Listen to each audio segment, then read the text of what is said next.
didn't notice. Oh, so pregnant. So pregnant. I'm like 9 months pregnant as well. Congratulations! I didn't notice. Yeah. Well, that's a good thing. Okay. Sorry, yeah. Okay. Lovely. Okay, so thank you for your time today. Could you tell me your name and where you're from? So my name is Tessa and I'm from Australia originally. I currently live in Hokkaido, Japan. And most people, like me, live in Tokyo if they move to Japan. Why Hokkaido? I actually lived in Tokyo for a year when I was a student. And it was fun, but it's definitely a place to come hang out. Maybe not so much to live, I thought. Okay. So then I went back home, I finished up my degree, and met my now husband. Yes. He's from Gunma, actually. Oh, nice. Yeah. He came down to Melbourne. We met there. It was lovely. And then we ended up going to Kyoto for a year, and that was really hot and really cold all at the same time. Beautiful city. Loved it. Just couldn't stand the weather.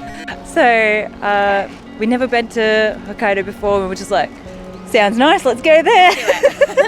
Wow. Yeah. So you've not only travelled around Japan, but you've actually lived in all these various places. Yeah, that's exactly it. Yeah. So where was like the best place to live? To live, where I am currently, I've been here in Sapporo for 5 years. Wow, okay. Yeah. Nice. How long in Japan, like in total? All up, probably 6, going on 7 years soon. Yeah. So we're about the same. I'm 7 years. I see. Yeah. Okay, there you go. Always in Tokyo? Always in Tokyo. Yeah. Incredible. Right. It's very brave. Oh my God. And so, like, what inspired you of all the countries you could have possibly moved to? Why Japan? Good question. So in uni, I was like, I should learn a new language. Okay. And then I was like, French, Italian, Spanish, they're all quite similar to English, and I thought if I just tried hard enough, I could probably do it. So I decided, I was like, it's either going to be Japanese, Arabic, or Chinese. Arabic, in my university, it would take you, I think it was a year just to learn how to read, and I'm a chatter, so that was not going to work for me. And then Chinese was very business orientated at my university, so it didn't look like that much fun. And then I went to my first lesson of Japanese, and everyone was so nice. And I just kept going, and then I got to come here on exchange, and then I just fell in love with it. Loads of fun. Okay. Yeah.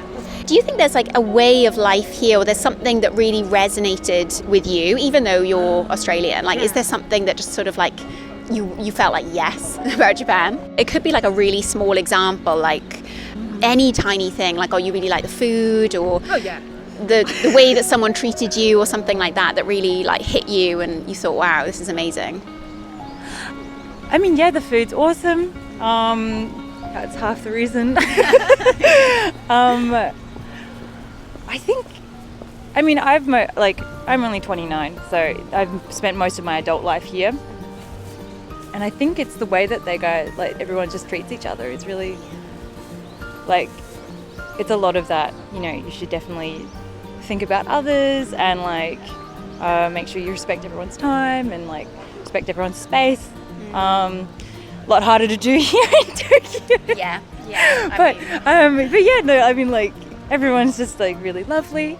I think as well, like, at my university, we had a lot of Japanese people that had either gone through Australian high school and then gone to uni, or they've come straight over from Japan for uni, and they were all wonderful, and they would put up with my very, very awful Japanese, or they'd try to chat to me in Japanese, and I'm like, and just like I couldn't get any words because I wasn't used to it.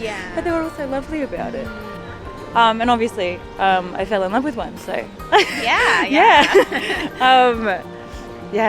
No, it's a wonderful place. It's safe. You can go to the convenience store at, 3 a.m. and feel fabulous. Go get, like, some ready for you chicken. Family chicken. Family chicken. Dead. So good. Yeah, no, it's just a wonderful country. Yeah, Yeah. I think like visiting Japan and living in Japan are slightly different. Could you tell me like a bit about like what you love about living here and what you don't like so much about living here that perhaps you wouldn't experience if you were just visiting? I think a lot of people, they have that, you know, like, oh, everyone's so respectful and everyone's so nice. There is an undercurrent to that, and that's something that I think a lot of visitors don't see. Right. Yeah. Like, it's not that people are two-faced by any means, but there are some, like, not everyone's, you know, the best person in the world. Like, there's a lot of weirdos. Yeah, I guess like any country, right? Yeah, like any country, always weirdos. And I think just being aware that there are people that don't have the best intentions is something that, especially as a woman and one that stands out so much. Yeah. Like if you're an Asian woman, you can kind of like fly under the radar a little bit. But as soon as you start talking, like they'll be like, okay. Yeah, but yeah, you do have to be a little bit careful about who you talk to, for sure. Okay. Yeah. Okay. Yeah. But I think as well, the thing that if you live here and you can speak, there's a whole nother world that is just so much more fun. I can't recommend, if you're going to try and live here, you have to learn. Like there's so many people that you meet and they can barely speak Japanese, they can just kind of get around, and they've been living here for like 20, 30 years. And they've just missed out on all of these wonderful opportunities to make wonderful friends. And yeah, if you're going to try and live here, definitely do your best to learn. It is hard in the beginning, but it gets lots easier. Okay. Yeah. Because I'm all, like, when I got married, that's when I was kind of like, oh, I better really seriously, like, I'm going to live here. I'm not just like on an extended holiday. So I am shamefully at the early stages of learning, but trying, you know. Get it.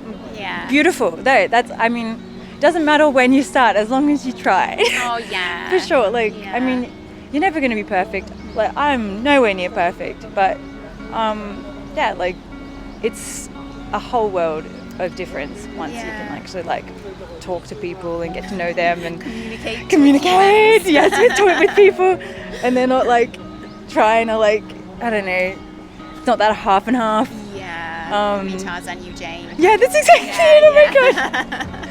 Yeah, I think it's a lot easier in Tokyo. There's lots of people that do speak English, so if you're in the beginning stages like yourself, it's definitely a wonderful place for that. Once you start going out into the middle of nowhere, you're gonna need it. Yeah. Could I ask you about like any culture differences with your husband? So he's Japanese. Did you have any like cultural surprises, like getting married and him, I don't know, maybe you expecting something, him expecting something, and then the other culture not really doing that or something? Hugging is just not a thing, and I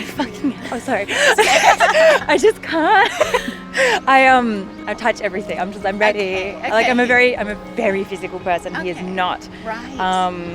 And it's about how, like, there's stuff about like what he grew up, like how he was brought up. Like he was told from 3 years old that we don't do that. You're 3 years old, we don't hug anymore. Yeah, shocked. Wow. Horror, could not. I'm like, no, love me. Now you start hugging again, now that you've met me. That's it, yes, that's exactly it. It's like, no, that's cute, now you're 30, whatever, like, it's time to hug. Hugs are back, yes. I'll pick you up, like, let's do it. Yeah, so I think that was probably the hardest thing for me, is the physical touch. It's just not a thing. And like, it's not like traumatic by any means, but it's like for him, but like he's not a fan of it, which sucks. Yeah. That's such a good point. Yeah. Is your husband the same? I think he's quite good, but definitely not in public. Yes, you're like, let's hold hands. They're like, no, like 2 fingers. Like, but no, generally I think he's adapted really well to my Westernness, and I've adapted, to the Japanesiness. Wait, hold on. Do you guys speak English at home? Yeah. Okay. I mean, otherwise we'd just be talking about what did you eat for dinner yesterday, like basic stuff. What do you mean? Do you speak in Japanese with your husband? Yeah, that's why I think we've definitely gone the other way. So I have to adapt to him a little bit more. I see. Do you feel like you've become slightly more Japanesey in your in the things you do, in the things you say, in your approaches to people? Yes, definitely about time. I'm much more About time, yes. Yeah, I mean, Australians are pretty laid back. Okay. Yeah, for sure. And we do tend to say a lot of things that we don't mean. And that's something that I've, now starting this new business, I've like realized again that people, they might say, yeah, that sounds great, and do nothing. Whereas if a Japanese person says, yeah, that sounds awesome, when can I, like, they'll like start like actually trying to get things moving, and they're actually really interested in something, they will try and do something for you. Whereas Australians, we're just kind of tate mai. Yeah. Weirdly for the Australians. I see. Yeah. Saving face? Yeah, or like putting on a front. Yeah. Like it's like, yeah, that sounds great. And then just like, peace out. So just sidles off in pieces. Okay, so would you like to explain a little bit to the viewers about like what you're doing? So I run a wine shop and wine import business called Myriad up in Hokkaido, Japan. So it's in a small town called Otaru, which is just 40 minutes out of Sapporo. It's a coastal town, it's beautiful. We're in an old bank. It's a wonderful space. We're really lucky to have it. And all of our wines, they're straight from Australia. At the moment we can get more than 100 different wines from like smaller wineries, mostly family run. Yeah. At the moment it's all South Australia, because that's where I'm from. Okay, nice.